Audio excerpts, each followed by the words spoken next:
Agreed. So there's no.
You're not going to do that? Okay. Okay. Well, it's 7 o'clock. I'm going to call the meeting to order. And the first item on the agenda is the impact of existing policies and regulation, or comprehensive plan. I'm sorry. Well, it covers the impact of policies and regulations. So we'll go from there. And Jim, before we start, I wanted to just talk to you guys a little bit. It's been an interesting Monday. We started the mill and overlay again and found some more soft spots on Parrington. So we probably going to have another change. We are going to have another change order for you guys next Tuesday to make that decision. As you remember, there was some money left over in the maintenance schedule, but that's kind of what there's been a lot of online chatter, and I apologize for not getting something to you guys out, but we were trying to address the citizens' concerns as fast as we could and wanted to announce that tonight.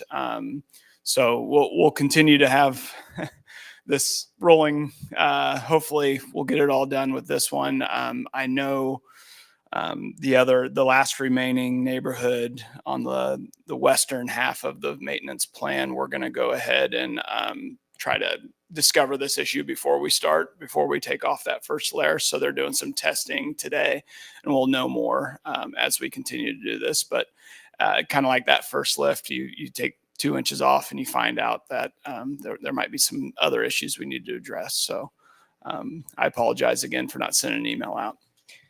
Just while we're on it, I notice Kruger is open now with the little bump out. That's going to be open until they start doing all the other work, I'm assuming, where they replace that. And just, yeah, I believe so. Ann came into my office late this afternoon, and I should have probably brought her, but I believe so. I believe you're correct. Now we can start. Thank you, Jen. Okay. Well, Lance, I think you're first on the agenda, so we'll let you get started. Good evening, guys. Good to be back with you. So again, Lance Onstad, Professional Engineering Consultants for PEC.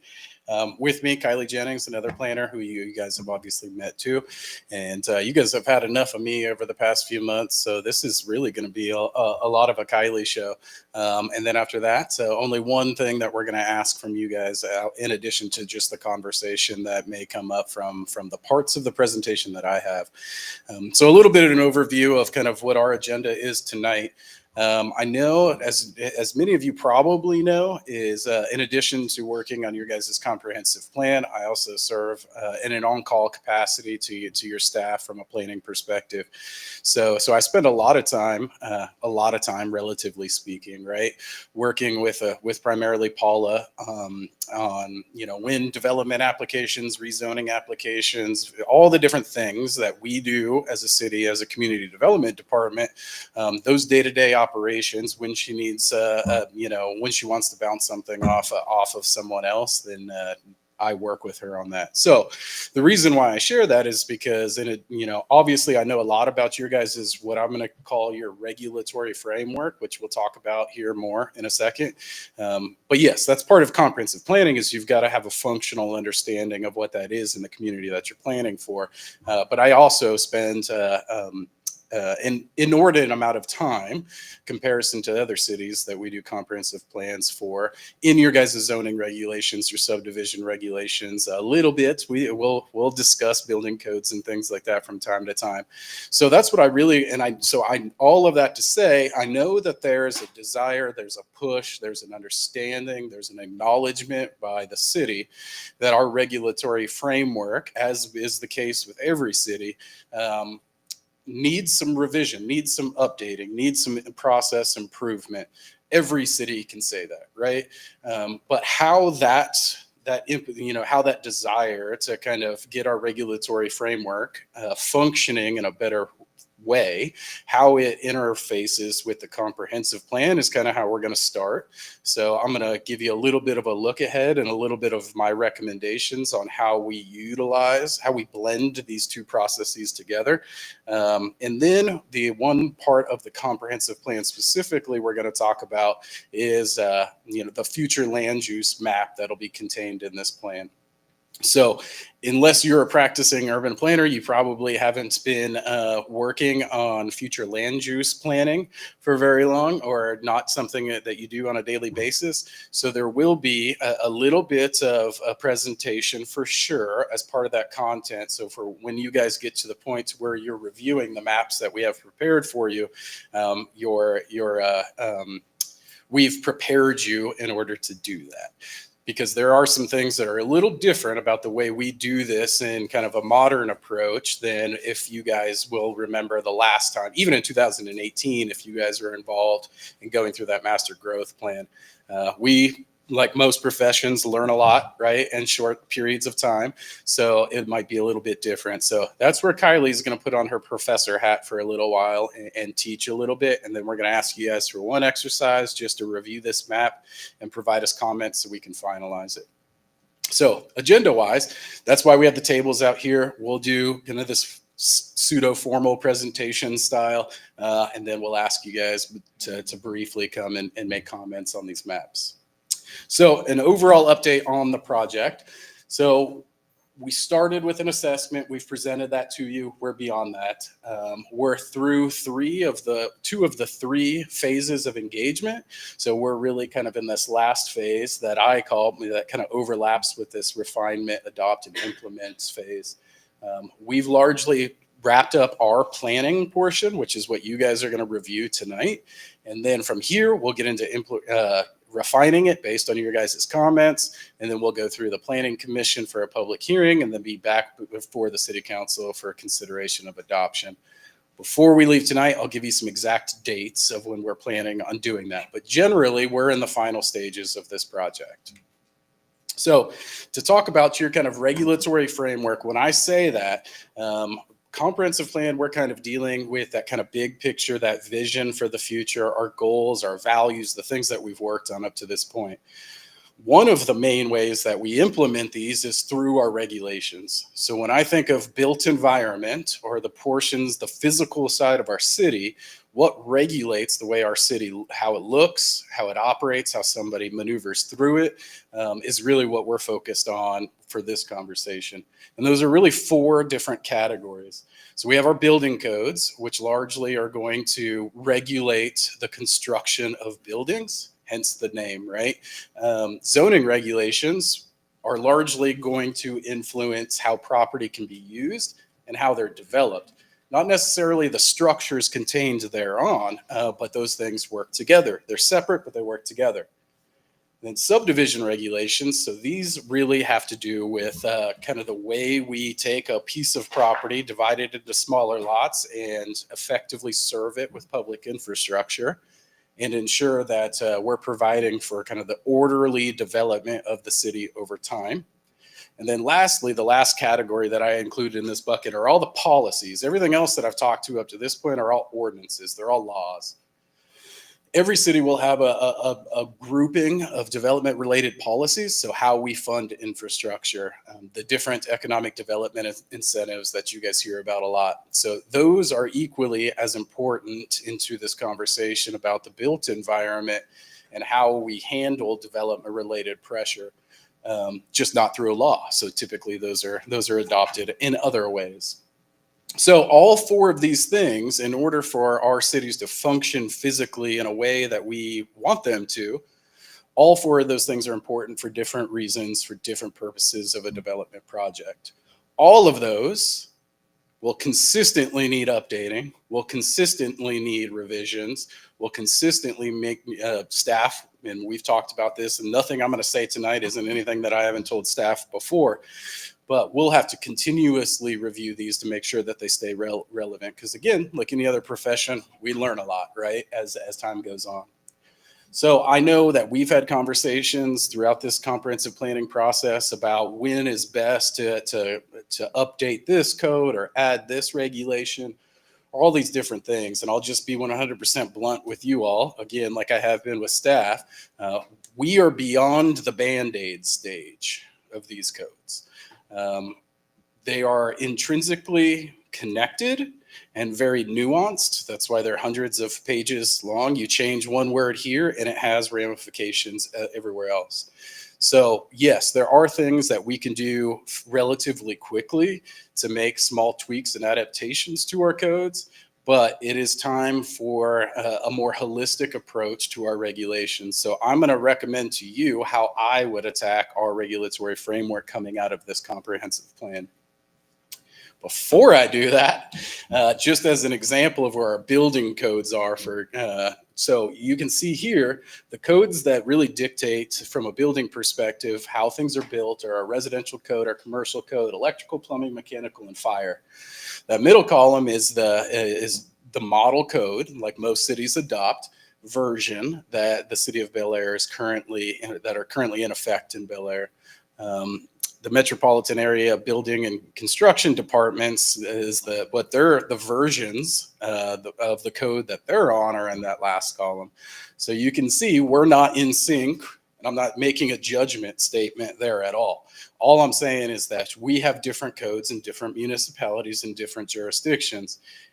If we're going to be different in some way, we just need to make sure that we're making that decision from a place of knowledge, but a lot has changed from 2012 to 2024 when you look at the International Commercial Code or Building Code.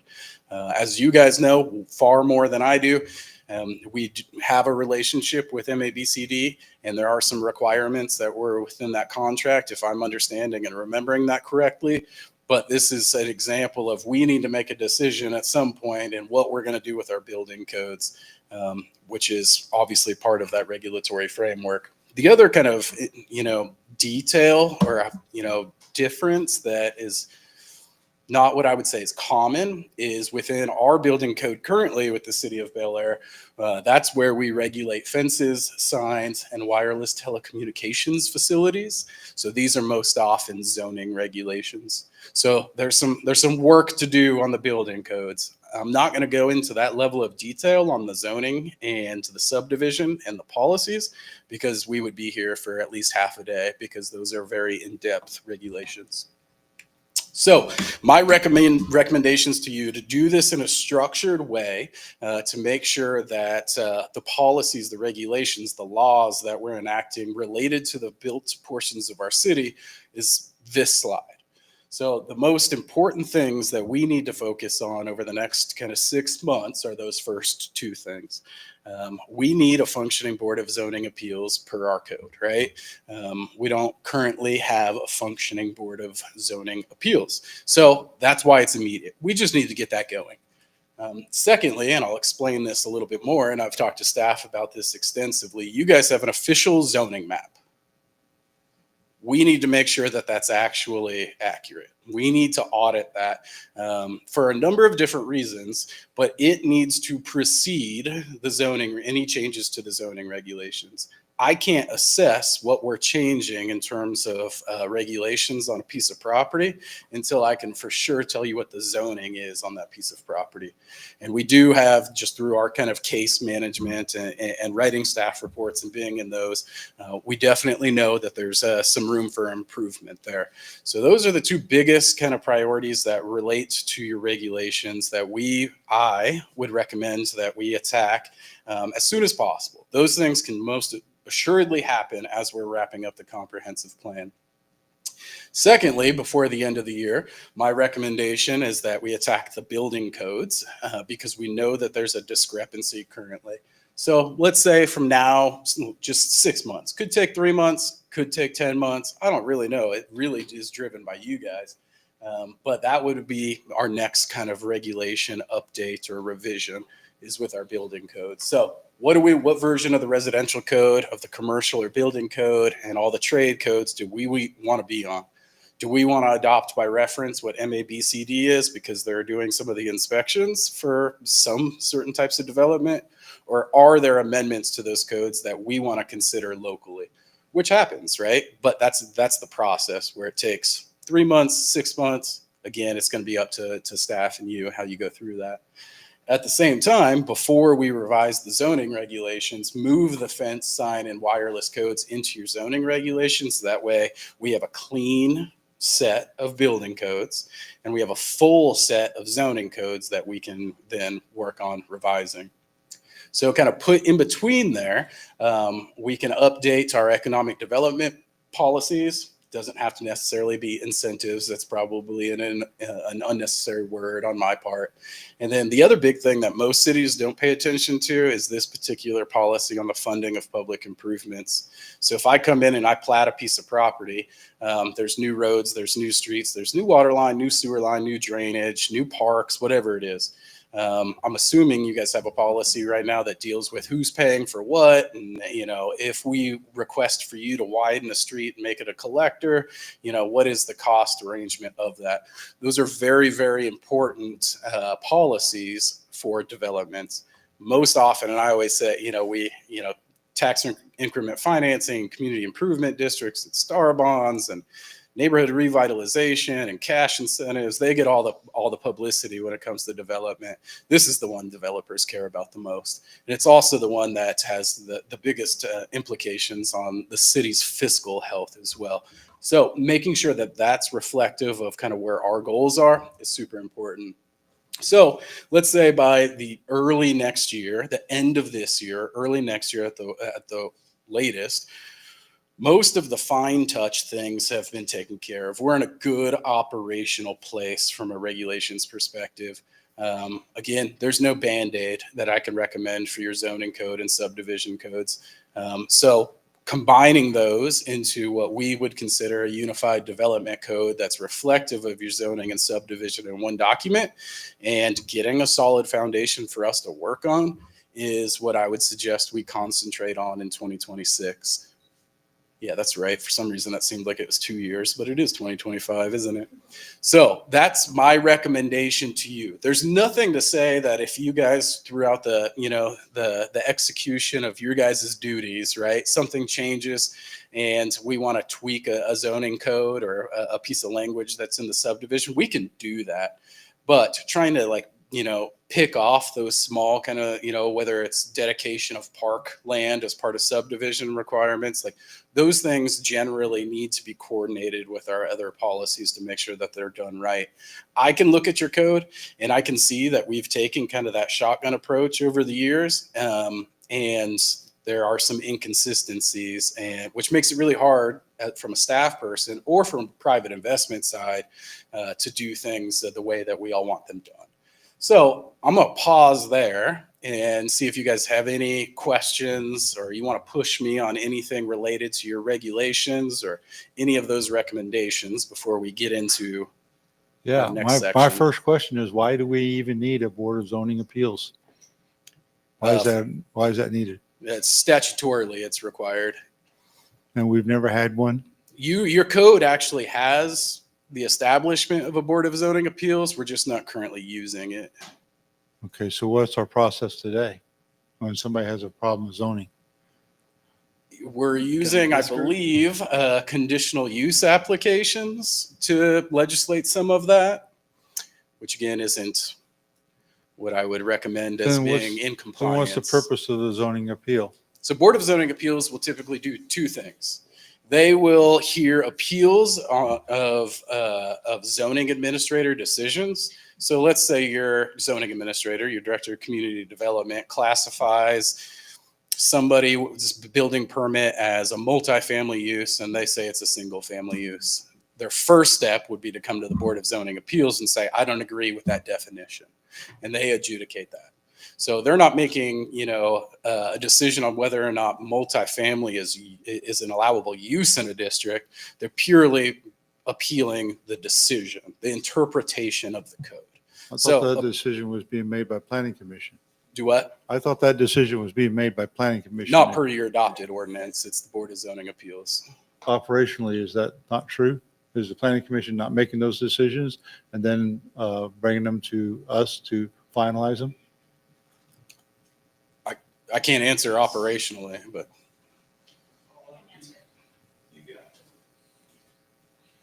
No. It is not? So who's doing that? Every case, well, there has not been any administrative reviews. They've turned it into another type of case and then brought it before Planning Commission, which is not within the code. The other cases are variance cases, which by our code is what the BZA is supposed to be reviewing also. And I don't know what's been happening in the past.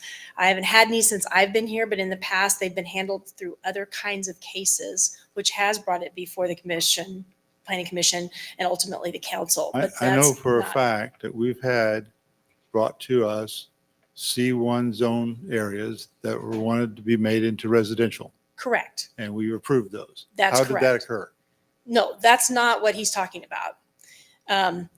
That was an example, maybe not the probably a poor one. and that's probably not the best. But if they came and they came to me and said, Paula, for instance, maybe this is a better way to put it. We want to submit a conditional use application because of how we might interpret your code. And I say, no, you're going to have to replat or you're going to have to file a PUD. And they don't agree with that because it may cost them more time and money. Okay. The way they could appeal that is through the BZA only. Through Per- what? The BZA, the Board of Zoning Appeals. That's the only way they can do that because our code says there's only two ways in which the Board of Zoning Appeals exists. One is for that kind of administrative challenge and what we call a variance case, So who's- changing some of those case types. So if that's the case, when has that ever occurred? I can't answer that question.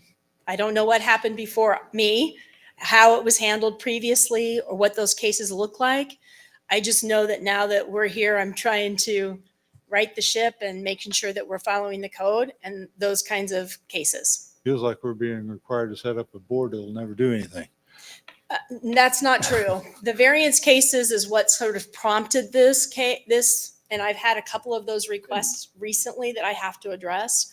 Previously in the city, we've had an ordinance that appointed the Planning Commission as the Board of Zoning Appeals. That was the ordinance that was in effect until I think 2014. And then in 2014, the code was changed and it was a 3-member board, including the planning commission chair plus 2 other appointed by the mayor people. Just a different city? No, this is our city. That's where we're at right now. Mayor, Our but code I've- says, I've never if we done that. want, can Yeah. we bring you back this information? I can bring Stay you back on- the stay Board of on Zoning topic. Appeals. Well, that's just- fine. I just don't, yeah. I just don't understand why we need this and how this is supposed to work. It's just. Sure, Yeah. sure. And Not that's me. probably a broader discussion. I just Yeah. wanted to give an update on Sure. the zoning, how we're going to update. Well, okay, all but he this says stuff. he wants to do this Sure. immediately, so that's why I'm bringing it up. Sure. And that's Because kind of immediately. what I believe Paul is addressing with the planning am. commission right now. I am. Okay. Yeah. All right.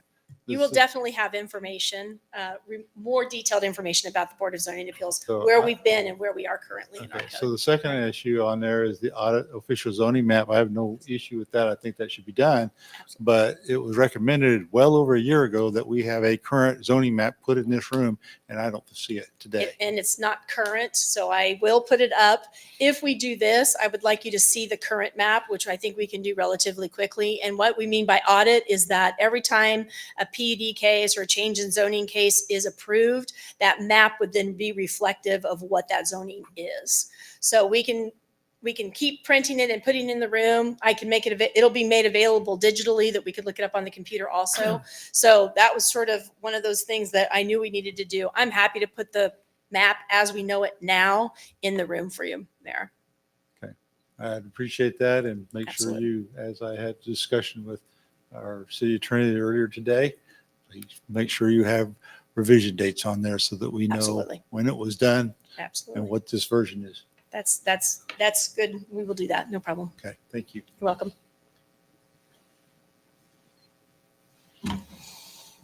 Yes, we'll continue having those conversations, right? Obviously. But yes, we can definitely assist with those. So I can tell you just anecdotally, in 15 years of being planning, on the public side and on this side, I've only had one appeal of a zoning administrator decision in my entire career. So that one doesn't happen overly often. The variances, generally every agenda. So those definitely happen. But we'll continue to work with staff and you guys on those. But just so you know, we're thinking through, we're looking ahead as we're doing this comprehensive plan about how we implement it other than just having, the plan and giving it to you. So everything that we touch here will be related to the goals that we're going to establish as part of that plan, of the plan. So before we get into this, I just kind of want to set the stage again, and then I'll turn it over to Kylie. So in terms of engagement up to this point, we've been at your fall festival. This is our 3rd city leadership work session, which again is hopefully, going to be the entire city council, planning commission, and whichever staff show up. We've met with stakeholders, and those are the stakeholders there. You can see kind of some of the things that we heard that respondents were proud of in regarding the city today, and some of the things that we think are challenges going forward. So we, as planners doing your comprehensive plan, even when we're doing future land uses and kind of laying out how we think the city is more than likely going to develop, these are the inputs into that. So we're using our subject matter expertise as professionals, informed by what we're hearing locally from these stakeholders, from you guys previously, from the general public. So what did we hear, just to kind of make sure we're on the same page as you guys are reviewing this map? So when we're reviewing this map, and you guys are questioning something that we have drawn, these are the questions that we should be asking ourselves when we're discussing these. So from this plan, you guys reviewed these last time we were out here, but just to recover, so economic development. So our value, what we want the city to become over the next 10 years, or what we want to work towards, is that Bel Aire's non-residential environment will enhance the quality of life for all residents and visitors alike. So our transportation system will be safe. It'll enhance the aesthetic appreciation of the city and provide efficient transport or options for all transportation modes, all different ways of transporting one amongst a city other than just vehicular. So our parks and recreation system will provide first-class spaces and programming for all ages and abilities. Bel Aire's built environment will communicate a distinct identity to create cohesion, increase community pride, attract residents, businesses, and visitors. And Bel Aire will be a destination of choice for people at all stages of life, / Oh, no, I forgot to fix that too. That should be okay. And lastly, Bel Aire will concentrate on sustainable growth through smart investments and community communication. So these are our overall value statements. Everything that we do, if we're operating within the confines of this adopted comprehensive plan, we should be able to relay that operational decision, that budget decision, that decision from the bench, whatever it is, we should be able to relate it back to one of these 6 value statements. So I'm going to stop talking. I'm going to turn it over to my smarter partner to talk to you guys through some of the actual technical side of future land use planning.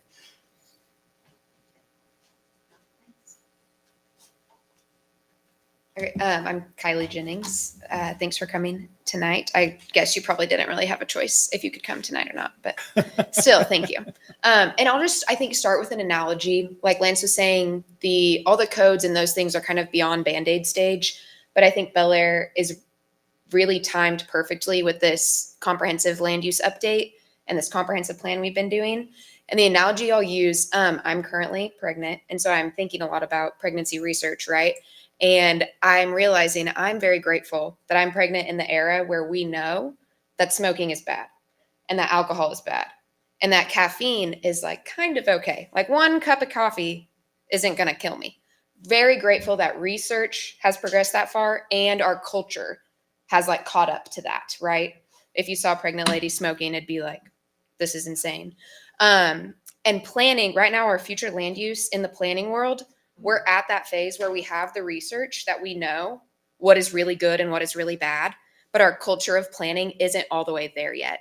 So the things we're presenting is like the most recent research for future land use. And Bel Aire, just by good timing, can be one of the first cities in the Wichita metro area to say, our pregnant ladies aren't smoking anymore. Our babies are really healthy. And so that the analogy there would be like your land use can become super healthy for the future. And so this is going to be, like Lance said, kind of theory based, a little bit higher than what the day-to-day use of it is going to end up being. But I just wanted to lay that background so that you guys understand that this might be a little bit different from what we've always seen. But I think it'd be an interesting research project to genuinely study the health of populations after this land use implementation and compare it to like smoking and pregnancy. Okay, so space versus place is kind of the foundation idea that we talk about for future land use. So on the left, you see an image of Rock Road, and on the right, one of the nicer neighborhoods in the Wichita area. And on the left, space, when I say space versus place, space is something that you kind of drive through, you don't even realize you're driving through it. I have no emotional connection with Rock Road. However, place, because of the trees, the windmill, the nicely designed water tower, the benches, the sidewalks, that's a place I would like to be in. I would prefer to be on the right image rather than in the left image. And so we can create, with all the zoning updates Lance was talking about, all the code updates and this comprehensive plan we're putting before you, we can create regulations that produce places instead of spaces. And that's the goal for us moving forward. So existing land use, this is Bel Aire's current land use as each parcel is being used today. You'll see most of it is vacant in city limits, and then single family comes in a strong second with everything else after that. So this is good to know what our land use currently is right now, what each piece of land is. However, future land use is the map that we're going to look at here today. This is your current future land use plan that came out of the 2018 plan that you guys did. And what this future land use does, this is very common in planning. This is like our old research, right? This is residential subdivisions broken out into small, medium, and high density. Commercial is always separated from residential. It's very focused on what's happening inside the building, not what's happening between the buildings. And we've progressed in our research to understand that we don't really care what happens inside the buildings. We care about the places that we're making, right? Like that image on the right we looked at earlier with very good design. So this diagram is called a transect, and it breaks out instead of looking at specifically, okay, this is a zone just for housing, this is a zone just for commercial, we're saying this is a rural zone and this is a suburban zone, and then this is our urban zone. And I really like this image on the bottom because every building is the same color, because I don't really care what happens inside the building, but I really, really care about how these buildings relate to one another. And I still want there to be some separation, right? For my special districts on the high end, if that's, say, like an Amazon facility, I'm not going to put that in the middle of a neighborhood. But the scale of an Amazon facility would never fit in the middle of a neighborhood anyways. So we start to think about this in terms of places instead of spaces. So we're going to break down one of these zones, the suburban zone. Most of these pictures are taken from the neighborhood I live in right now, and they all seem to cohesively fit together, right? But the one image on the bottom left is a single family house. Then we move to a coffee shop with an apartment above it, and then a playground and a duplex that isn't ugly. So all of these things can work together and live together. And because I live in a neighborhood like this, my life is so much better.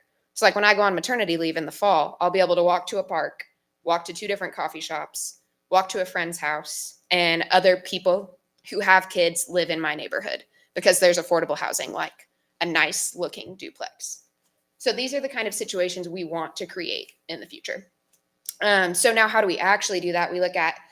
We'll look at the framework for this growth and development. So how we break this down at PEC is a 3-scale framework. So we start with character context zones, then add in elements of place, and finally place types. So our character context zones are very straightforward. It's what is the character of the place. We have rural, suburban, and urban. And I really believe you could stand in any one of these and instantly know just our gut reactions to what these spaces are, what rural is versus suburban versus urban. Urban, there's much more space dedicated to actual buildings and to the car. Suburban has the most car dedicated space and a good mix of green space and building space. And of course, rural is the most green space. So first in our exercise, we broke Bel Aire down into these character context zones. So we have rural, suburban, and urban. And this is future land use, right? So we're not looking at right now what the land is today. It's what do we want the land to be for the next 10, 15 years while this plan is active. So we'll come back to this if we need to. But after we have those 3 zones broken down, we put in what are called elements of place. So we think every single zone has these 4 elements that create those good places we talked about at the very beginning, where that image on the right is what you want to be in. So we have green space, complete neighborhoods, centers, and corridors. And all of these things work together to create place types. And this is the map that we're going to review today. So this is, again, the future land use map. But instead of saying high density residential, commercial, low density residential, we're talking in different categories. And I'll break down all these categories next. But this was a lot of info, so I want to briefly pause. Are there any glaring questions? Cool. Okay, we'll break down all these place types for Bel Aire. So we have natural conservation, which is just this land is really important. We need to conserve it. This usually happens in very large quantities, so we don't expect to see this in Bel Aire. But we do have a Parks and Rec asset. This can go in, like I said, any rural, suburban, or urban situation. You've all seen a city park, like an urban, pop-up park. Think downtown Wichita pop-up parks and traditional neighborhood parks. Rural neighborhood, also very straightforward, focused on tree lines and agricultural uses, large lot facility or large lot residential housing. Now we get into kind of more interesting things. Traditional neighborhood. So this is maybe our lower residential to medium residential densities. But instead of saying only people are allowed to live in this space, we can also have a bank that serves the local population. We can have a school and a church. We can have maybe some very low density, very well-designed multifamily units. Parks are allowed. The sidewalks are extremely connected. The streets are extremely connected because kids live here, so they can move about the neighborhood easier. We move up to the city neighborhood. This is where our density goes. So if someone wants to do a bigger apartment building, if they want to do even more density but lower level apartments, then they could all fit in here. There's higher connectivity with streets. There might be bike lanes in these areas and on-street parking. So then we move into our corridors, and we have neighborhood corridors and city corridors. So the neighborhood corridor, think of, I'm on my way home from work and I need to stop by the pharmacy and maybe the bank and maybe the grocery store. I can hit all of that in one corridor on my way to work. And if I live, I can also walk to this place from my house. So these are positioned in places that make it easy for someone to access their day-to-day needs. They're also friendly to bikes and pedestrians. They have street lights that are pedestrian sized, not huge, things that make it more pleasant to be there. City corridor, think like the downtown stretch of your city. If there is a parade going on, the parade starts here. Things are much denser. Things are much more pedestrian oriented. There's always on-street parking, maybe some second-story apartments and bike lanes, things like that. So now we have our neighborhoods that we've discussed, and we have our corridors, but they all lead to centers. So we have a neighborhood center where this is where maybe your neighborhood corridors meet, and you have a school or a church or some sort of anchoring development in the center, places people can go to every day, some mixed uses, again, very connected with bikes, with streets, sidewalks. It's easy to get around, and things are landscaped well. And then city center, this is generally the center of your city, and most mixed use developments go here. If there's any big institutional uses, they can fit in well here. Similar with the city corridor, where the street is really focused on the pedestrian, making it easy to be in this space, park and walk type of momentum in the city center. And then we get into some interesting place types, industry and logistics center. So this is what we consider like a higher industrial use. So these are your large lot facilities, your big, Amazon warehouses, things that need a lot of storage space. They're buffered by tree lines to like help protect the views that maybe people don't want to see all the time. And they're connected very well to important roads. So very car oriented. Efficiency is key in this place type. And then we also have institutional and employment center. This is maybe one step down in the industrial, traditional industrial zoning. This example here is a hospital that maybe never happened in Bel Aire, but a way to think about it is the main institution that employs a bunch of people exists in the middle. There's supportive uses around. So those salmon colored buildings are research centers, schools, anything that supports the main use, the main employment center. And then housing as you get further away from the center to support the people who work there. But those things are buffered from each other with tree lines to help protect noise, sites, things like that. There's still green space. There's still really high connectivity with cars to make working in these places efficient. Okay, so those are all of the place types. And we have a overview sheet here when you guys are actually reviewing the maps. But what that will look like when we finish up this comprehensive plan is this is the traditional neighborhood example. We lay out multiple paragraphs, upper left and bottom right, that just describe what this place type is, because we know it's different from how you've traditionally done zoning, traditionally done land use. We also provide lists of what land uses could possibly fit in this place type and what existing zoning districts could possibly also work in this place type. So say someone comes and says, I want to build, a 3-family structure on the second floor, and on the first floor, we're going to have a local business. And it's someone in Bel Aire who is like well supported. And now you don't have to go through a crazy process to make that happen. There's more flexibility in your future land use regulations to say, yeah, that's the type of, I don't know if that's the type of development you're wanting, but this opens up the flexibility for this is what we want. We're going to make it easier for that to happen in Bel Aire. And then you'll have images for examples and a map that shows exactly where this is happening in the city. So this we'll have this version for every single place type in the final document for your staff and you to use in the future. So we looked at this earlier, but this is the future land use map as we've currently drafted it, and that's what we want your feedback on. So we've placed all of these place types we just went through throughout Bel Aire, and there's hard copies here that we'd love for you guys to mark up and leave sticky notes on, and that is what we're going to move into next. So, but before we do that, anything that we also need to discuss? You're good? Okay. Paul, you ready for review? Great. So on this map review, these are our questions. Does the future land use map support the shared desires for Bel Aire? And those are, again, those value statements that Lance went over at the beginning. Are the areas on the future land use map, are there areas that seem miscategorized? So are we off on something? And again, this is future thinking. And what are we missing? So these are our questions for you all. And we have hard copies here if you'd like to come. Yeah, I think we would definitely so we've got 2 tables. I think there's 9 of us, and yes, Ted and Paula, we want you guys to participate too. So you guys can self-select. Kylie will help with one table. I'll help with another.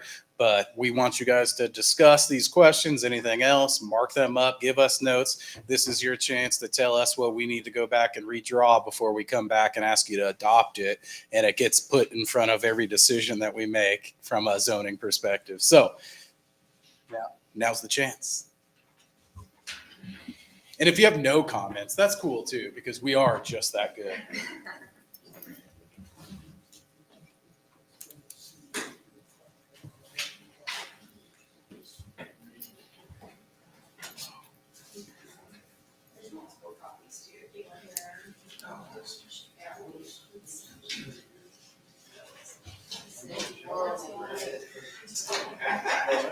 So this is your area. So the blue dashed line is your city limits, and then the gray area. So that's places you still. So that's why we made those. Good question. So we were a little concerned about how dark it was, but I think with a red Sharpie, you'll be able to mark up and write. So, I mean, you guys can do as easy as circling and say, I don't like that, or Wrong place. wrong place, Yeah. move it. I mean, really, it is your guys' opportunity just to shred this. So those are sort of like the orange, right?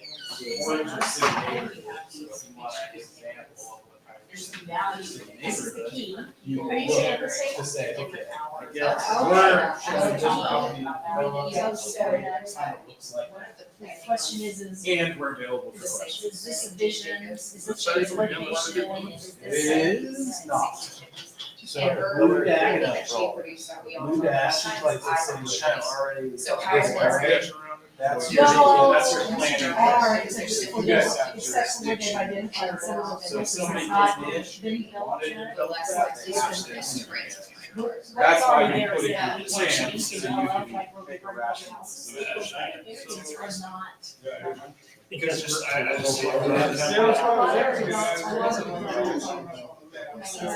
you guys have jurisdiction. solve previous future. So blue city.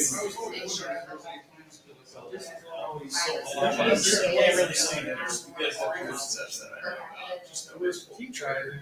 Keep track of yeah. And Right, keep track of right here. I don't know, I'd have to look. their share of action. Yeah. You don't call it. That's the one that's in front of you. That is the one I keep track. With the road and all The idea that. of yes. No, That's something for I- for agreement of road and paper stuff. Right.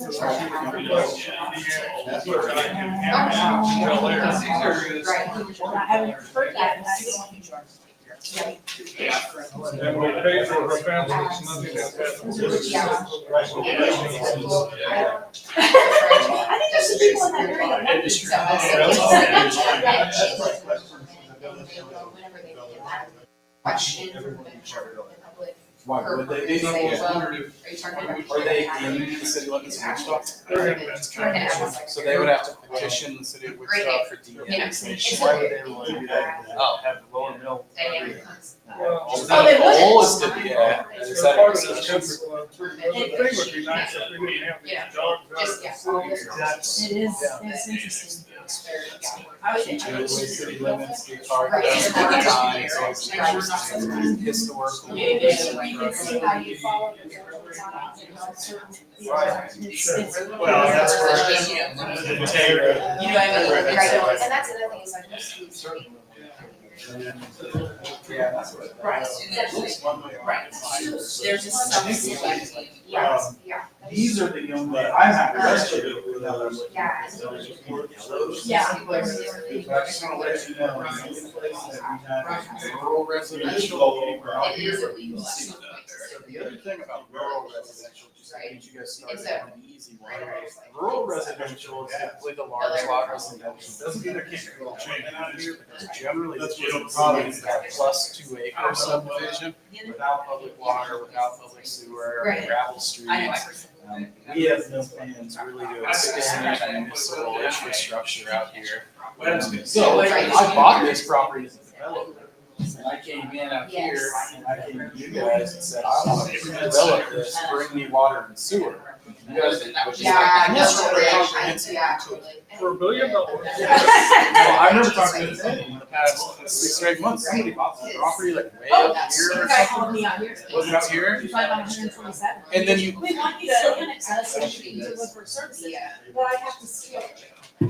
It's a long and they're way. not gonna pay for that. Yeah. And then we have to make a decision. If you guys go all the way back to our first presentation, when we talked about the value, the return on investment of real estate. It's like, yeah, even if you paid $5 million to get water and sewer out there, I, as the city, have to maintain that forever. Well, and So- that development may be here, and this may take another 50 years to develop. And in that time, the amount of property tax I've generated over 50 years doesn't come close to what I've spent on maintaining it all. So, Well, It's an hard division, right? Not- purple is just my. That's partially why I started.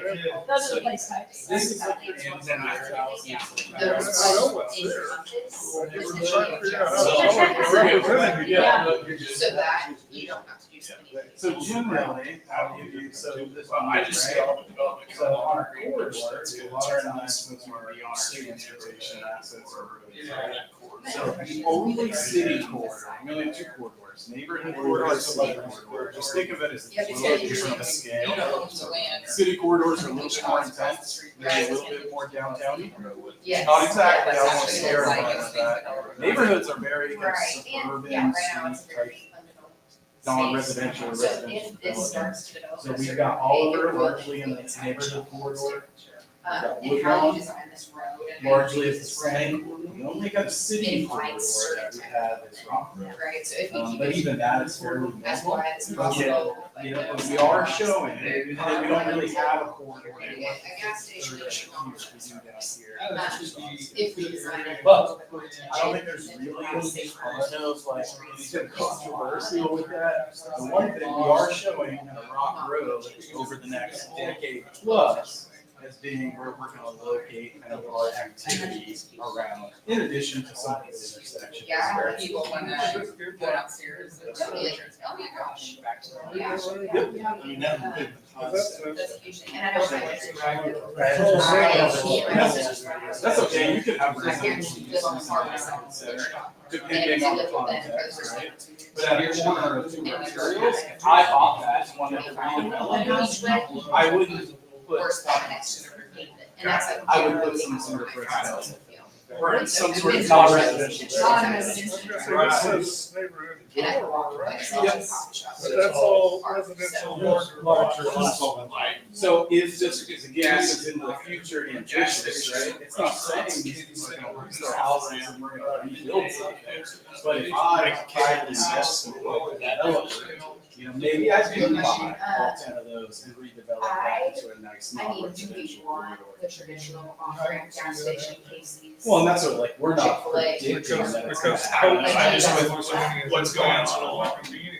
I have to That's Right. No, that's fair. Right now, those are Yeah. existing. And right now we have that. Do those have driveways on? That would be- That's That's another reason why we typically will show that And in that would another be place side, fair. because we want to discourage driveways on the arterial But roadways. then Safe this roads. would come in. So that's one reason why. Here longer than Bel Aire has. Yeah. And that's why like here, I didn't. Kind of hard to take away the driveways. Well, that, like, we're not taking it Yeah, away, like, but we're encouraging it to redevelop if that is Depends on the size of the the hotel. private side. Fireworks. But yeah. Well, that's a good. If you guys want Because to, there's houses here, Because what I see is three-quarters of the place. Right. and this is in our, like, if I was drawing this in our drawing, I would notice a lot of shopping centers are. So they're gonna be that. Yeah. But we don't have any control over yours that drawing. I think that would fit. If you guys want us to revisit this, do you guys want? I'll just Industry do this for you. logistics. that'd be So, good. what do you guys want to Employment, relook these at are, down here? you know, Changing higher this to density still things that are just serving. neighborhood? Probably gonna things, just whether leave that's it. the highway. Whatever you call It's the larger. larger residential lot. Just traditional, they keep it as Large lot, small lot, If it's in there. Yeah, I think, I don't think it would be. There's a good manufacturers right now, even in These guys are all the So same. what we They all- have- they all front- what we know- And that's 37. That's the reason why I'm doing that not on these, right? Because these are all directed. There is some big lots, empty gaps in here, I'm surprised. Say, hey, we'd like industry up here. I'm sure they probably will. Well, like They over here, got that's the same thing as state residential. Yeah, it would be at the center of church that. across the street. What would you guys rather? That's, Yeah, I what's think your it's still a preference? traditional, is it's designed right now as traditional. because I think Homes with driveways on them. But I don't have a problem with them being what they are, because I don't see that they're gonna change it. Correct. our place. So Is there it's any way another we can traditional- position ourselves I there? think we have. So we next add summer, a- just the neighbors in here? Yeah, some of them are just. With our future. So here, You see what I'm saying? They're just barely now doing some commercial down here. Isn't there a doctor's office or something? There's a doctor's office here. Right, on this corner. Well, let's just work up. And- Maybe that's why they put it. We're about to- They're semi tickets. Well, then you got a good we're road about to across the talk street. about Wichita's. Yeah, so generally, Updates I'm there. looking as a planner for more non-residential uses Growth boundaries next to for our each other. transportation So will, assets, you right? guys will So have. roads an and lanes opportunity are to clearly see. connected. I mean, we literally can't separate them. So I always. Well, prefer so to we're be saying, about like, providing you, opportunities. that's what we're looking at, yeah. Again, So practicality that's, so like aside, that. it's ambitious in nature. This is commercial now. As far as. That's a, well, that's a lot there. I mean. There's a I don't know how much building, I think, you right know. outside the building. Well, this is That's the, right, yeah, what they and did, this but is if it's the, in that this clinic here, this. extreme This is, logistics. I developed it, but I imagine it will. Yeah, it will be, because that's, So this is that. Yes, this is a, this is This right. color is. Yeah, that's. Which is perfectly fine in a neighborhood corridor. It can be. They just showed on the screen. So we have a neighborhood center. Yeah, so I was here, that's why I asked, what is this all about? This is color. That's Karen. Right, and this is rural neighborhood. That corner lot, Because we don't anticipate that developing. it's not done. Deeply in the And next. that's our next- Maybe Yeah. on the next. So what is there now? Right. Nothing. That's Just green space. But that's the benefit, it's just green It's space. just like you can put a cat back there. They have some features over So here. if I went to They're go gonna be able to serve this area. if I came in and offered them $750,000, they would sell me a 1 acre lot. About $30 I'm million. pretty sure that's what we know. That they might put in the coffee shop. But they may put their own Oh, that's true. They could resident, do of that. their own business. I mean, if they never sell it and stays green space, That's fine too. Holy Grounds Coffee Shop. There you go. Maybe I will pitch it, right? Yeah, it's a neighborhood corridor. Those are already houses down onto. residential's fine, unless you guys want me to specify, because if I do traditional. Yeah. There's Yeah. some- Hey, let us- But Guess where a the neighborhood suggested corridor can spot for our also new water towers? spark mixed About right use. here. A residence above, retail on the Sure. bottom. We should have some of That's that, still, right? yeah, Absolutely. so that's why if it's Every blue, time that we could use be that potential. potential. That one's ours. Maybe you should. That's true. There actually is another one. That's true. This one's a bigger. Yeah.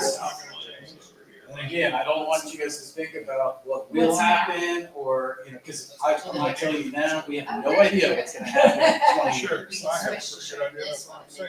That's what I thought too. Because I've been before- talking with these people, they originally were gonna build houses back here, and they said they're not developing it at all.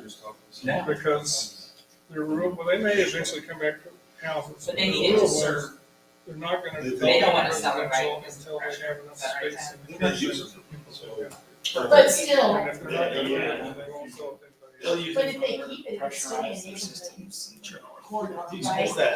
Yeah, it would still be a living, it could still be living. All of this, The biggest problem. the church is here, south of the church is the diocese, and behind the church is. That's right. The diocese owns all this. Trigger on our water tower or whether. Correct. How we can mitigate on the west side? having. Well, those are the residences right And now. it's all due to right now, well, to fire suppression. There is a lot there. They expect. Yeah, it's like as Woodlawn, We're at 50. these properties, once it reaches to the point where the land value increases so much because of non-residential scenario. Yeah. Maybe. So Very this- well could be. We were just confused because like. I have no idea, right? None of us do. Asked with that huge. So we're just like, what's fits in a scenario? Not necessarily what's gonna happen over here. So this is kind of like when you're, when you're coming down. Having the blue on our main arterial roads makes sense because it opens up so much more, because those are the arterial roads. Yeah.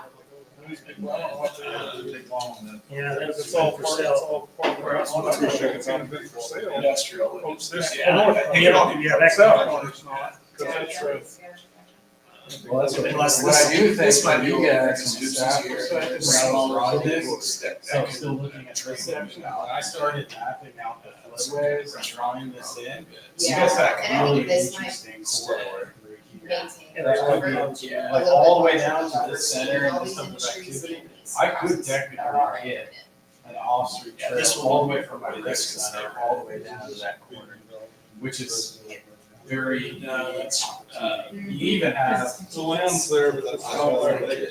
Well, see, Oh, I yeah. can't remember if it's this one or this No, one. no, It might be this one. I looked up the plat on that one, and it's on dedication, and that's not dedicated to me. It's not dedicated as an HOA reserve, it's that sort of thing back in the day. So I don't know the status of this, but I guarantee you, I got what's going on. Yeah, you can do an easement. Well, and that's what, like, even I tried to find an access and connect here to here, because I have another No, that's freeway. it. The big thing is, this is the big thing, I like. So this is why I've got this kind of. Yeah. That's gonna be all commercial.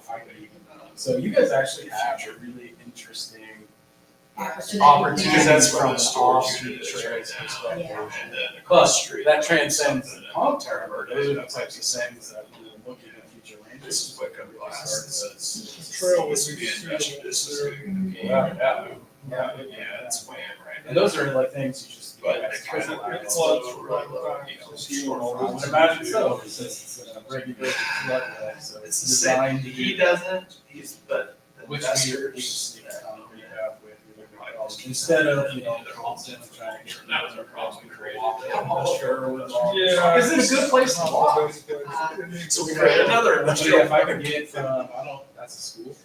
At least that's what my. Whatever they So, call it.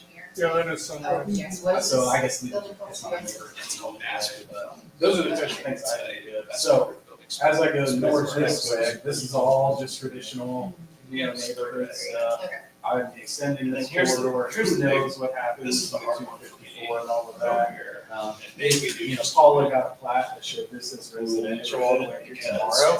Just because it's in blue, it doesn't mean we have to change it, right? We're just saying. Neighborhood corridor, maybe. That's exactly right. Right now, senior living squad places. There's tons All of- good. I don't think there's Dollar really, houses right here. I'm trying to think, let's look at the Rock Road. They're starting to go down a little bit. So I've got this major floodway through here, right? So this is another floodway I was touching. So if I go through here, All all this, all that, someone used. and then I'm on street a little bit It's corridor for Rock standard. Road, and I've got this floodway going all the way up through here too. Well, So I got this stretch here, circle here, Sits right here. I don't know. And honestly, they're looking for a But anyway, visual location. So what we're thinking is kind of saying there's of activity in 10 years, it's kind of rock road. We want to kind of take its thing, you know, and it's not really going to change much. I just think it's We've in got the some future higher that density is resident pop here that's more of a rural Yeah, character, like Kylie was talking about. So we're traditional greenway. So this would be kind of our hub, like our city center. Not saying it's downtown. I know you guys did a survey that said no one wanted it downtown. No, they didn't say that. They said they don't want the city to build it. Okay, yeah, that is a worthwhile clarification. So this is what I would consider, so right this area here in the city center, maybe this is an amendment. We're going to have to tear it up for storage. This isn't that structure. But this is where we're really looking to encourage kind of the signature in our water. The guy who bought this said he's gonna put businesses out there. Isn't there a doctor's office right there? Yeah, so that's what's really nice about this greenway too, here is, that's the other thing I'm looking at when I'm doing, planning like this, is it's more what's called intense use, right? I've got this real nice buffer area that's gonna help me separate this traditional business year-round. You know, kind of separate that from the activity. If not So I think that's a really good location for that. You have City Hall here, so that, you've already got some higher density stuff. So, yeah, and so this is the other piece. So when you think of, you know, signature developments over time, you know, you think of the heritage development in Andover, you think of, the Genesis and what's happening in Genesis outside of the sports complex in Goddard, some of their class A kind of multifamily stuff. Burkamp is probably selling this. Yeah. Does that even know where I'm at? Because it's in your planning world. Just So, saying you okay. guys. So that's what, like your city limits is in the blue, but if somebody did buy this, or if they did want to develop it, they're gonna have to do it in their codes. Because you guys have jurisdiction. It's our Oh, code. we got that from the county? So that's why we included yours, because you guys, if you're gonna tell them what you can and cannot do, we need that.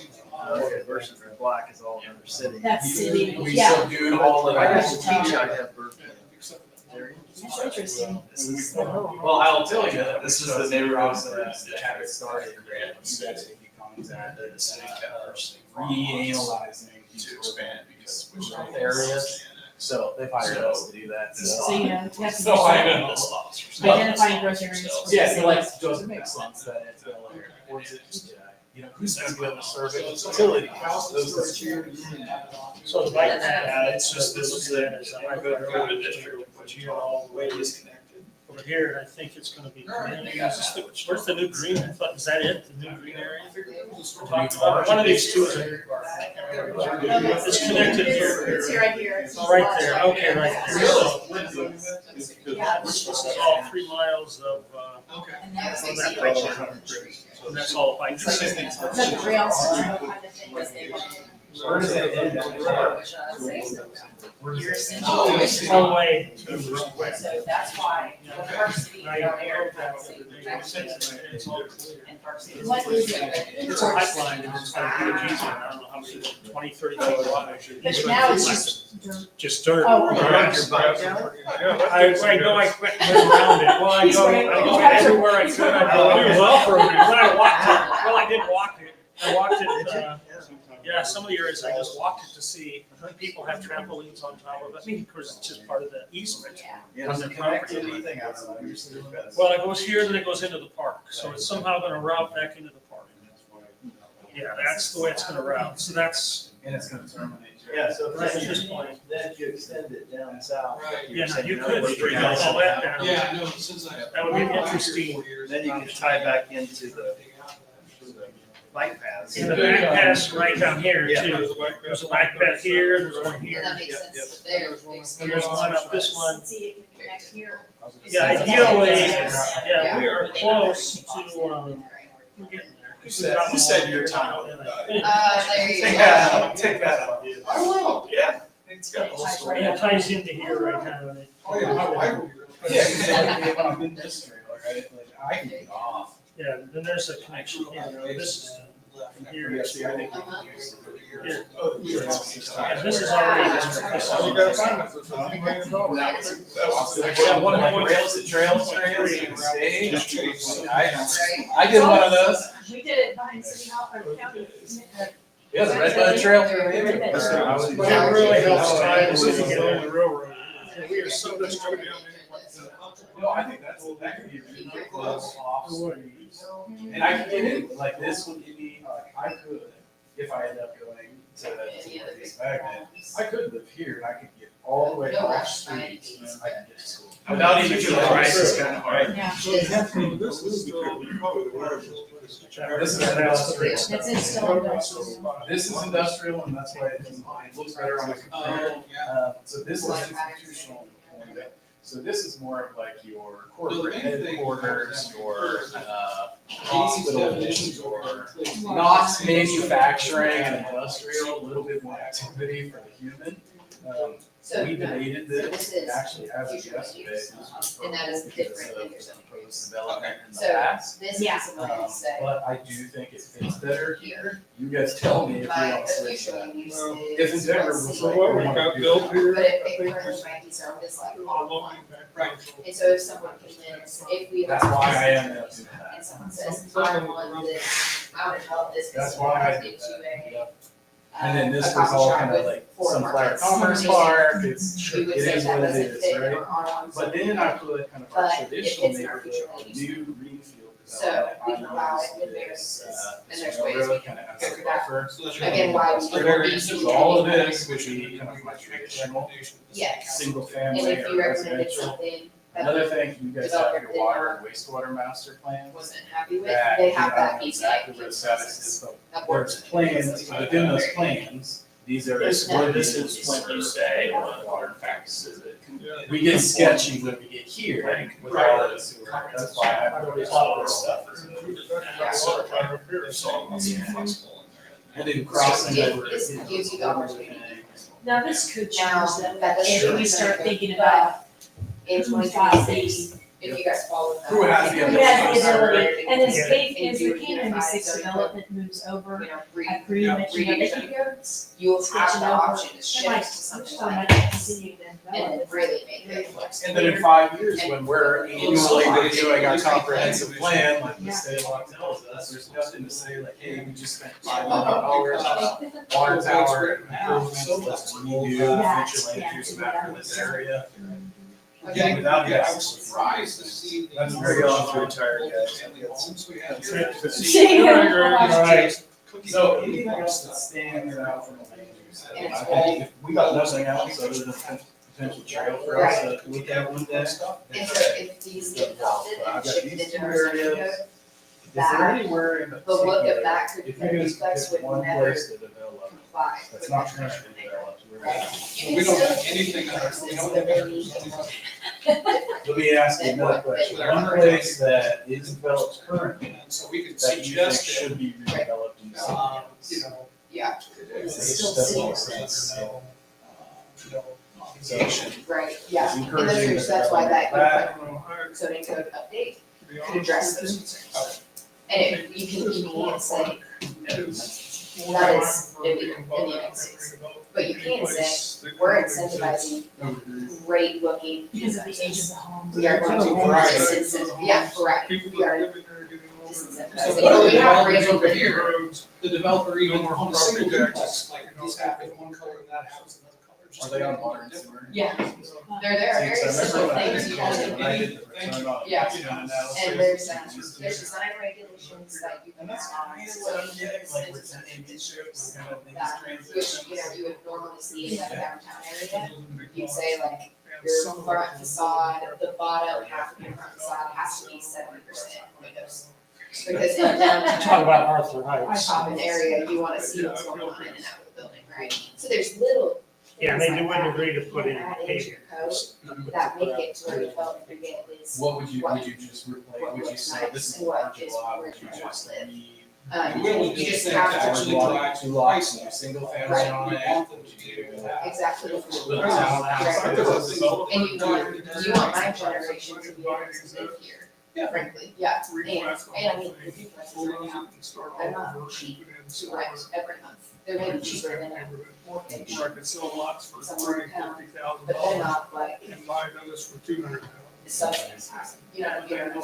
So there's some, There's ways from the Yeah, city protections, but no, perspective to I encourage agree, those Grant, types of when we see things, these right? things And that's here, where we get into ABC, that next phase. of exact same working thing. together. Those also happen in single family Yeah. residential neighborhoods, right? That's why So I get I- your the stuff. first I would wonder how many times it was like the cities. Oh my gosh. South side or Oh, north north side? side, Oh, right north now. side. Yeah. Is this Tim? It's pretty run down. Yes. It's a square, yeah. Right next to, City Bel Aire south, we should target. pipelines, everything else are right there. It's a pretty big I site. think that was pretty funny working with But TC. anyway, So I we don't- went from I don't 0 to know. 13 in like 2 years, but I think we're within what the standard is of how many multifamilies Might have this been. community are. That's what we're here for. It just seemed like we had as we continue to grow. But that's a lot of money, because I think we'd have some. I will- It'll be a mix of utilities. And I will say that we, I don't know who brought that up. Maybe, yeah. You might have heard of No. Counties are weird. It's, Cause I it think is. it's mostly agriculture, you can see that. Well, this is a census defined Right. area, because I had no idea. So, this was. yeah, I don't feel like. Until I Yeah, wrote they it. do, like, So if this, they're like, if it's flat out, then you got it. Like, it is Even if vastly it's different in unflat, other we areas, just have and to I, make sure it's a yeah, Different I would styles. challenge But people to think like. you don't have to extend. Is this the utilities, same You as just a have to have single a family plan neighborhood? to extend utilities. utilities. Service. So Yeah, I do my I mean, letter single and family annex neighborhoods. entire neighborhoods in my career. That All might, I or said bring, is the city would consider favored. they're just a little bit further spread apart and they have only one garage system. Statutorily, that's what you need to But you do. can say maybe, You don't actually have to pick. if you build a duplex in the traditional. But neighborhood, as development thinking in pushes this 2026, way, 2027, you'll want to you annex update that zoning. because then you're gonna have. Yeah, the traditional neighborhood zoning code, there's a regulation in the subdivision know- regs that says Yeah, duplex so all this, garages you know, cannot you face can the have the this same front. problem here. Garages have to go on the And I side, think that this, some of this. You're gonna get a better Front. so they're very small tweaks that don't cost anyone. Whole So lot of this money. through there, And there's ways you can incentivize that you can pay an architect a fee to design an affordable duplex that doesn't look terrible. definitely could. And I mean, clients that has that for places, and then you have that plan that you can say, developers, we've made this way Remind easier me for what's you. that, so. We have what we want, worked it's more on affordable. zoning You don't have to hire an Or architect. PUD amendment. And there's, I mean, there's ways, So there's, this that's is just one first example. amendment. Oh, Tara, Yeah, that's just one that example. is And then Tara. So. That's Tara Tara Green. Green. That's the correct one. That's right, This is Tara. not developed, that's. You have to go through the Well, process that's of like. I'm showing this everything up to date, as and obviously residential, not as residential, and adjusting. traditional neighborhood. This is. I think it's Like, gonna. exactly. Developers, so I don't. Well, It's really and interesting. that's Bel Aire next one we Recovery. get, Cause really, we haven't Nothing seen back here is, a pure developed. duplex. Yeah, it project. they're asking Here to today right develop now, this. Other than there's a pocket of. Really? what I call appropriately vertical placed multifamily duplexes. buildings going that and all over by.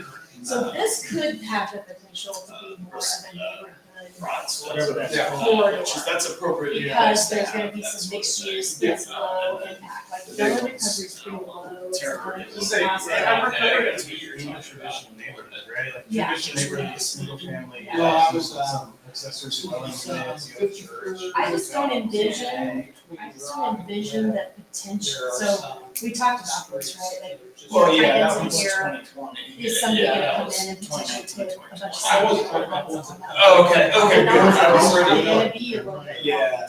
But they may come Two in big houses back here, right? That's all right here. It might be a Yeah, neighborhood right. corridor. With the rezoning that we just did, it's gonna become and housing, it, I mean, or they're gonna have to it rezone. happens in that. This is originally designed to With be a the- dedicated. about the future, right? Oh, yeah. Well, that's what I'm And saying. then they always say, This is- especially the guy, They make mistakes. the guy that built They it. guys definitely- building, It's just Yeah. like- That's probably. And then they end up selling it to different people, and who knows what they want to do. But That changes, because so a lot of times when I have a trail through a community, sometimes I'll even create a different place type. Oh, yeah, totally. how are you guys? I'm just thinking, like, is this, I don't know. Like, if it's- I don't think it's a Yeah, chicken is- neighborhood. yeah, I think that's probably a little too intense. Yeah. I don't think it's really a center. Yeah, It's no, it's it's very very far. I guarantee you can find places that summarizes chicken code updates, you know. And that's something that we, that's very Well, that's what you guys are contextual, telling me, because that it's doing what, that. in what. I'm going through up here, so I wouldn't come down. Oh, yeah, no, no. I wouldn't get anywhere near this building, so I got a lot of people. Well, we have one reason, But, it's. I'm just thinking, like, Yeah. there's no. I don't know. You've got a path here, I wouldn't go. Well, No, I'm just trying to think of something like this, but Yeah, I something don't really that's- see a good fit. Seems to be that's fair, that's fair. How do you, you know. Color, just I said, if someone's gonna go live in an apartment above a shop, they probably aren't also chickens. Right. And so those zones. At least on one block, they Yeah, are. in commercial areas, sure, we're not allowing livestock. But if you go by, is it the quarter acre lot, and you're. Well, they're ones that actually. Going not to changing raise the it, code.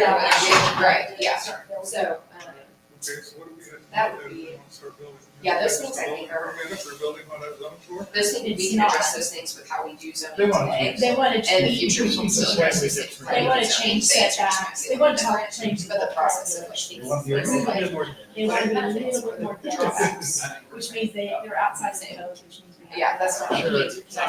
And they also want to But- be patient, yeah, and they're just. It's possible. So are there, they want to build? Yeah. We just No, sort of on the internet. but I call them.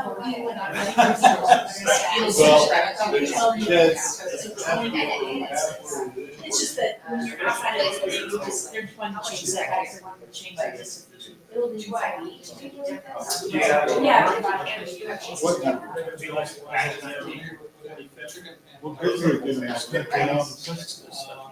Now, I don't know if I get on a home, never tried.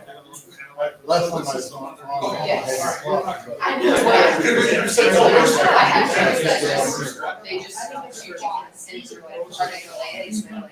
We don't know, they're too little. Oh, there's trade choices. There is. No, you're fine. But did you do a Control Alt Delete? I shut it down. But yeah, so there's. Wait here. That would be over the top, right? I would never- You have that light, because you couldn't see me. Where's the place that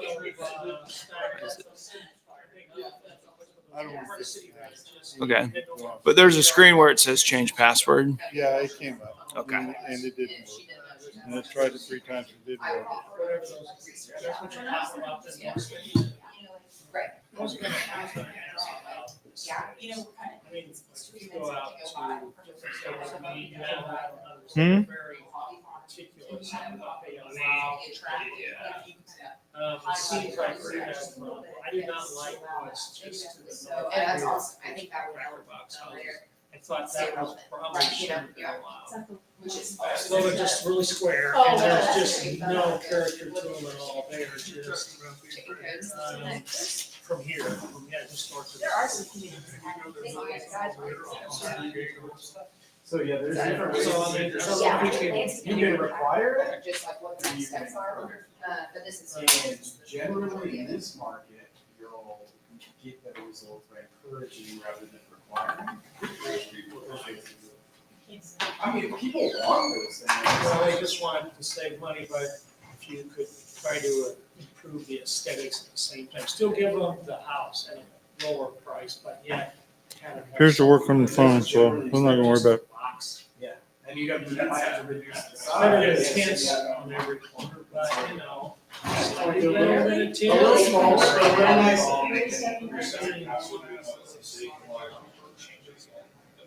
So why can't we do remote? That's what I told you. It's good for remote versus duplexes and. Make it cheaper. It'll only be Supply is an issue. So we do a lot of work on the development side too, right? So the cost of construction. Did you solve it all? Structures is hard right now. It has been. So if I'm going to buy a property that has market assessment from a special assessment perspective, the only way I can do it is I can do a two-family. Right. Because I have more rules. So if I want to, single family houses for sale, I've got to figure out a way to reduce the cost, the public infrastructure cost. Cost to get That's in. that's right. That's the only thing we can, as a city, is we can promote that and encourage that. So how do we do that? Do we And like you said, relax, it only do we build happens our once streets a every little bit more decade. narrow Other in cases neighborhoods, which saves money? all the time. Yes, that would be a recommendation. See, Brian, I appreciate you. Thank you. Do we have other tools? Do you guys do 20-year special assessments versus 15-year special assessments? Because that drives it down. Totally. And I think it's like understanding where like my generation coming into the housing market is. So like, for example, my husband and I, between the two of us, have 3 master's degrees and parents who were able to really help us a lot, get through college and pay off our loans and then help us get a car, all these things. Right. The majority of our generation is not in that situation. And so we barely were able to buy a house when we were 27, barely. And that is not the case for most of my friends. Right. And so they just, everything has to get cheaper. Yeah, it was easier. It wasn't easy for me, but Now it's like easier. But I bought my first house right out of college. I bought a 2-bedroom house for $30,000 Yeah. and fixed it up and lived in it. Well, see, that's the other issue. So building new isn't going to solve you out of that. But how do we encourage someone like Kylie that's maybe buy one of these orphaned homes? right. And maybe I split it. She graduated. I buy it, I split it, and I build another one. So there are How much? I paid it off. Well, How much though? all right. Yeah, that's what, like my father-in-law, got a doctor. That we bring up in this where a lot of upper middle income. And then where there's Yeah, that's how you can see where alone. I think you do. I work too, right? I work there. All right. All right, we're about out of your guys' hair, so I appreciate you guys' feedback. I'm sure this table over here was great feedback. Table over here, debatable, but no, it was great. So we appreciate it. Okay, so just to wrap this up, so I showed you guys the project schedule at the beginning. So I think we're going to go back and we're going to work on this and revise this and get some drafts in front of your staff again. But what I'm thinking in terms of the actual finishing of this project is that we'll be at the August 14th meeting with the Planning Commission to have the required public hearing. They will all do a presentation. Kylie will do a presentation. They'll have a public hearing. People, I'm sure there'll be hundreds of people that will come to talk about it. Then they'll make a recommendation to you all at the city council meeting on September 9th, in which that you guys will consider the adoption of this comprehensive plan, and you'll be off and set, never to see us again, right? So how does that play with budget timeline? Because that looks like it's playing right into the budget timeline. Yeah, I mean, it'd have to run the same time. Is that an issue or? I don't, Yeah. depends how much time it's going to take to do that. Yeah, I mean, That's it's a lot of that's it's what I'm going to be asking. refine, adopt, and implement. Like, I don't want to hold off either of those two, so we're going to have to trudge through it. I believe that's. So generally, I can tell you from just like delivering these meetings, it's typically 15 minutes of a presentation from me and then a discussion from you guys. But if we get to that point and have structural issues with the comprehensive plan, then that's on me. We're going to have the full plan to you. That's not going to be the first time you see the entire plan, is when you're reading it over the weekend before you consider adopting it. So this hopefully should be somewhat procedural at that point. Okay, if it's not going to take more than 15 minutes on a meeting, that's probably fine. Yeah, I'm just concerned if it's going to take an hour or two. they will not be with work doing a sessions budget, like this. We're not. That's not going to work. No, this Yeah. is a presentation like most of your other agenda items. Okay. Shouldn't be a lot of discussion unless we do a poor job, which will not be the case because Kylie's going to do it. Can you provide slides for that in some form before you do it? I can't read that. Yeah. Everybody comes in and puts stuff up there. I cannot read it. Yeah, we'll make I got sure my that mic off, I hear. presentation's in the packet to staff and they can distribute it. So that's all I have for you guys, unless you guys have any questions at all for us. If not, I know Maria's dying to talk about fireworks, so she's been patiently waiting. Yeah. Awesome. Well, we appreciate Okay. it. We'll quietly get out of your guys' way. Try not to just, it's fireworks. Like, Okay, I kinda wanna so- hear it too. Great. I think we need like 5 minutes or something to get things set up for your fireworks presentation. You're going to do a fireworks demonstration, are you? Is that what the thing? That's right. See what they're like. We have to go to the parking lot so we can see what's. See what the fireworks look like? Okay. I've seen a number in my life, but okay. So just a 5-minute break while she gets All right. things set up.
Okay, so we're now ready to move into fireworks sales and regulations. So there's been a change in state law. So we have to revisit this subject. And so Maria's done some research and she's going to tell us what she's learned. Thank you. Thank you, Mr. Mayor and Council. I have a 3-page document that I have on the big screen, and I Is have that a couple. microphone on? I can't Yes. hear you.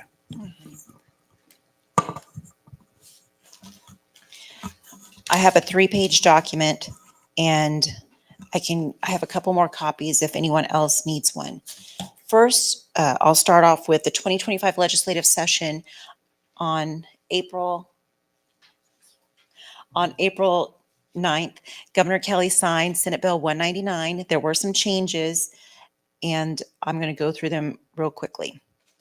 So what are the major changes that were included in Senate Bill 199? The period during which seasonal fireworks stands, they are allowed to operate and sell fireworks, has been increased to 18 days each year.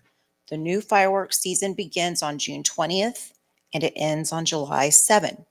The seasonal fireworks stands will continue to be permitted and administered by local agencies.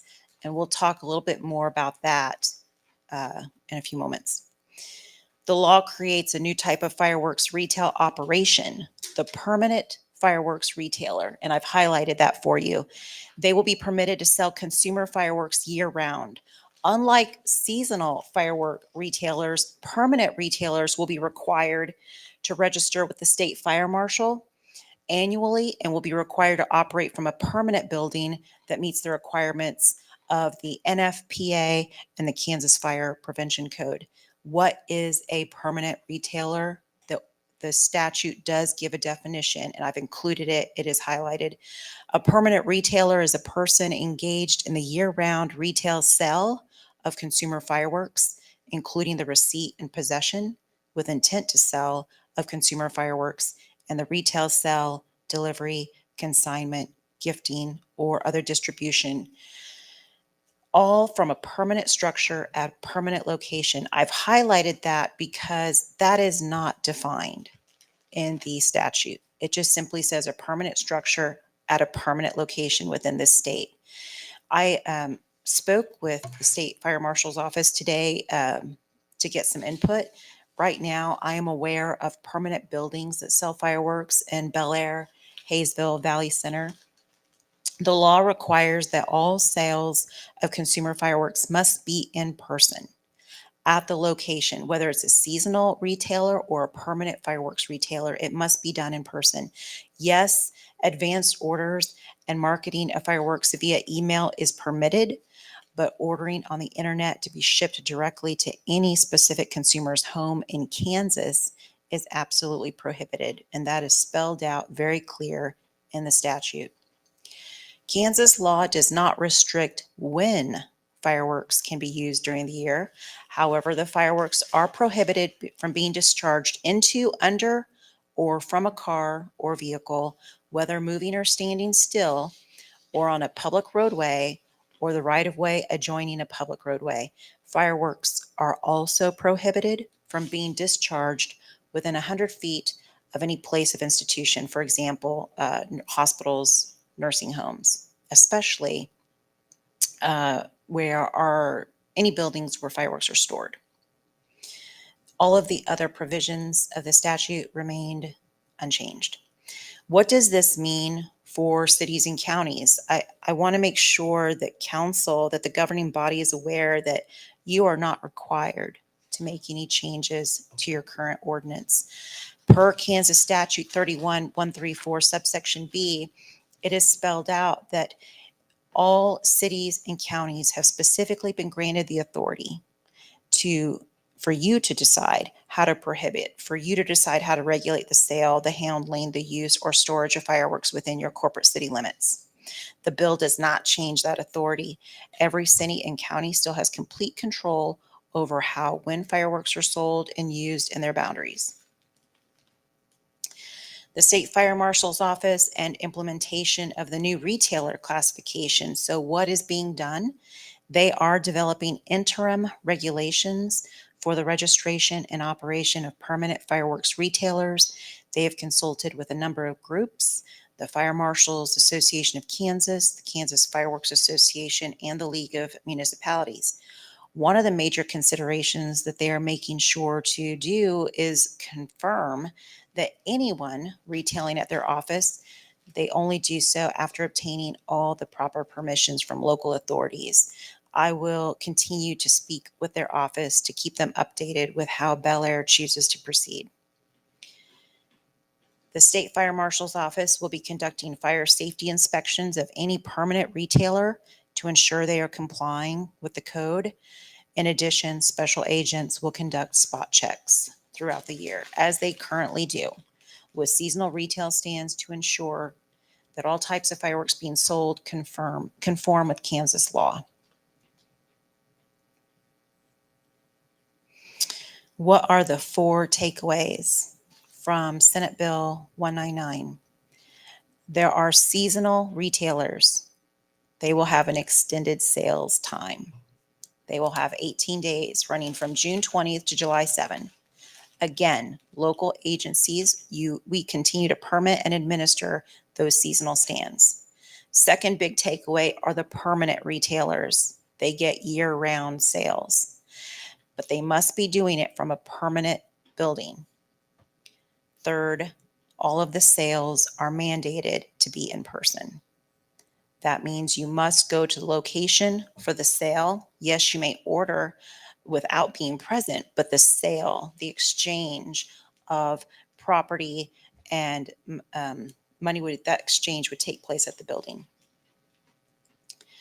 Finally, the discharge restrictions. State law does not restrict when, but these are the special things as to where. It cannot be from a moving or a stationary vehicle on a public roadway or near specific facilities such as nursing homes and hospitals. These are questions that other communities are asking. Are there going to be issues with noise? Are there going to be issues with safety? As far as noise, the stories that are being shared are if somebody has more access to fireworks, will they feel compelled? Will they be easily encouraged to fire them throughout the year? One example was the Super Bowl. People had access and those were being fired off. What about safety?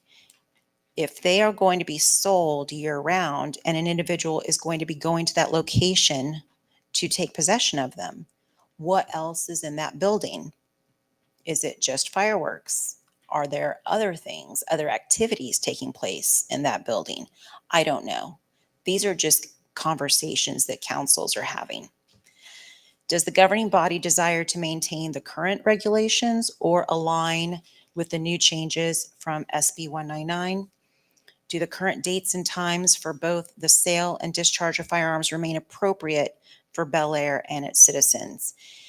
I had some very brief conversations with staff asking about comments. What, if anything, would we need to do?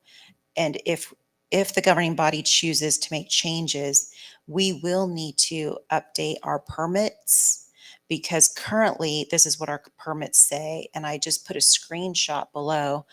Our permits say that they are allowed to operate June 27 through July 4. So clearly we would need to update those permits.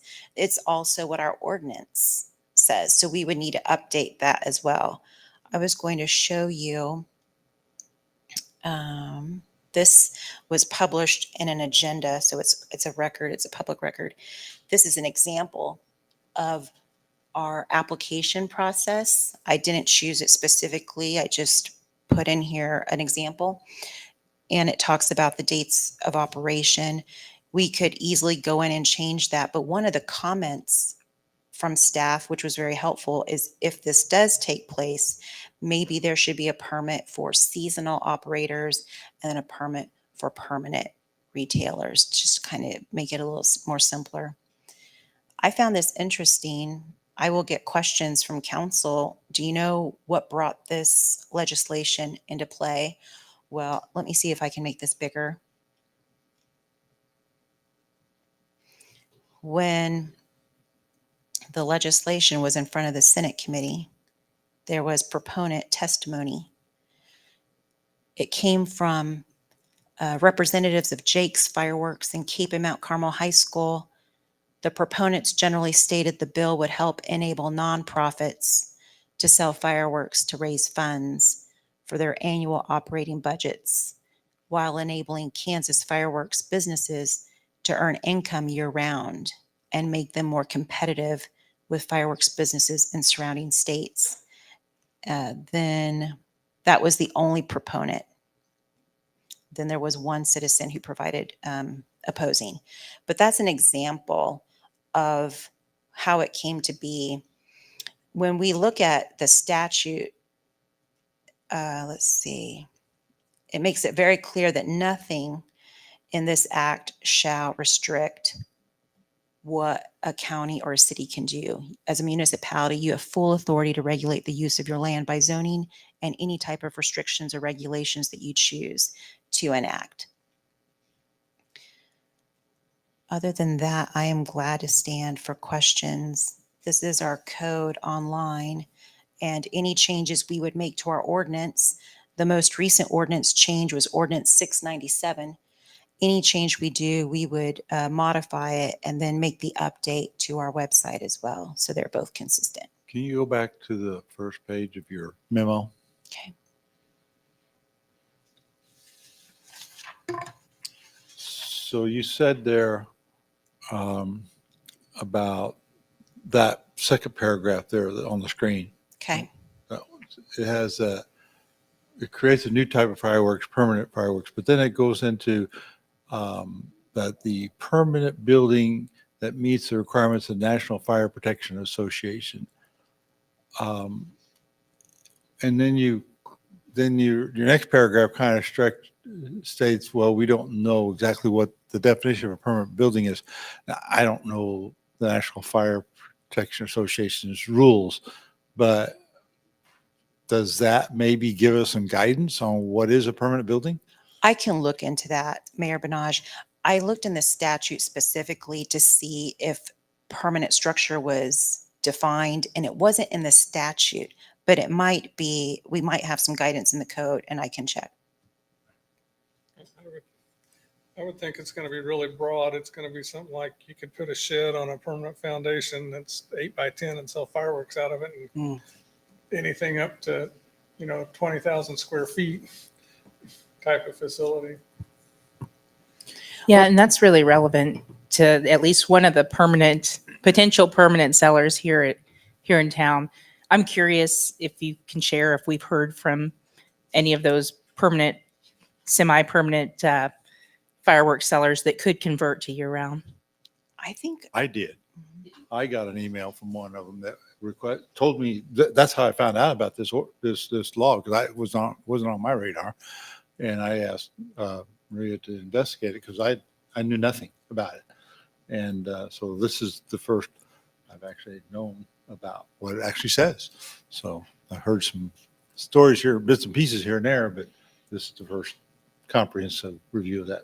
And obviously they're in favor of expanding sales. Yeah, they are, but can we do that, and can they comply? And that's the kind of a question that I still don't know. I'm not familiar with that business. I haven't been to that location. Of course, council might want to ask questions about the makeup of that building. What else is there present, stored with these fireworks? What other activities, if any? What are the uses of that building? Yeah, I'd like to know more about that too, and how much fireworks they're allowed to store, especially if they're not currently selling. What kind of safety signage is on the building, so that if I take my kids to the place that sells fireworks in July for a party, is there fireworks stored on site? And I want to know about that because that's a hazard. True. I'm hoping that a permanent structure couldn't be construed as a tent that is affixed to the ground, and you could argue, is that permanent if I'm not planning to remove it anytime soon? I spoke with the fire marshal's office, and we did talk about tents, and those would be considered seasonal. Okay. Good. Seasonal retailers, correct? Do we know what any other governments are thinking about doing? I've seen a few other communities that have maintained their current regulations, that they have not extended. I have not delved any further into the specific facts that they relied upon. I know that many residents have shared concerns in those jurisdictions about safety and noise. I'll go on record. I don't think we should change ours. I think we sell them long enough now and we allow them to be fired off. And if we sell them all year round, people will be shooting them off every chance they get. The Super Bowl, the Final Four playoffs, New Year's Day, everything they can think of, they'll be shooting off fireworks, whether it's legal or not. Yeah, I went back and looked at some from our discussion at the end of 2022. We used to have one day where you could shoot them off, and that was too restrictive. And prior to 2009, we didn't do it at all. So I kind of agree with Councilmember Welch. I think we kind of found a sweet spot. You know, there were people that weren't happy with that. There were some really not nice, emails from people when we expanded that. So I think we're kind of at a sweet spot. I guess I'd like to hear more from the business. I know they've got to balance their building the rest of the year, and that's the only hang up about expanding sales. But I just know from a resident side and a dog side and a veteran side, it's going to be hard to convince residents that we need to expand the potential for more noise. I do think it's important that we pay attention to what other communities in the immediate area do, because they can affect how things affect us, particularly Wichita and Keachai, because they're in such close proximity to us. Andover has chosen to maintain their Okay. current regulations. Yeah, and I've heard customers, citizens enjoyed the additional flexibility, but then I also heard some that were very unhappy with the broadened ability to fire them off, and they would make all kinds of snide comments about the war zone during a few days. And then there's the fire hazard with any homes with wood roofs, which a lot of that has hopefully changed. I know it has in our area. We used to be all wood roofs, and we've had homes lost because of fireworks. Okay. So yeah, I'm definitely concerned if you do it year round, because people will fire them because they have them and they're buying them. They'll basically promotion to buy, which will mean there'll be promotion, or they'll be feeling this desire to fire them off. Now, can they run out into the county and do it? Great.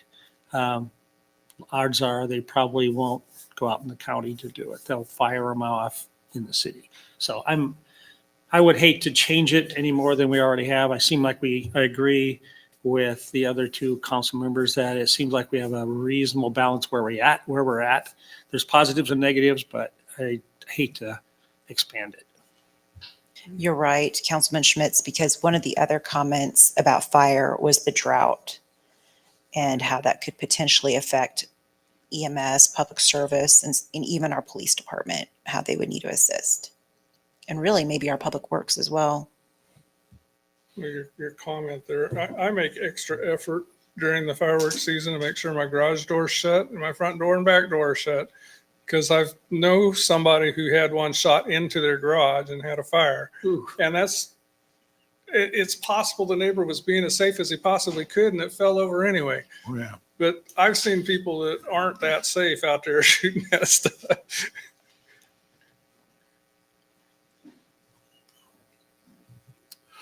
Okay, well, I think you've probably got some consensus there of where we're going to go. Okay, so thank you for doing that research. We appreciate it. Next item on the agenda is the info workshop for future workshop, draft water code. I asked that be pulled from tonight because that code is pretty extensive and I wasn't able to get through it. I don't know if anybody else was able to get through it or not. But, I made it all the way through it. so, And I did have a congratulations. question. And if you don't want to talk about it now, I'll talk to Maria for a couple of minutes after the meeting. I think I would prefer you do that. And raise questions. I want you to ask questions about it, but I don't think we're ready I'm not ready to have a discussion about it. It's just, I just didn't get far enough into it. Well, I think it's an excellent job, and I'm not sure that there's going to be that much we want to change about it. There may not be. I want to make sure I understand it first. I agree. You should read the whole thing and you should understand it before you talk about it. Okay, so any other issues we needed to talk about tonight? Okay, if not, I'll adjourn the meeting and we'll see everybody next Tuesday. So have a good week. Thank you.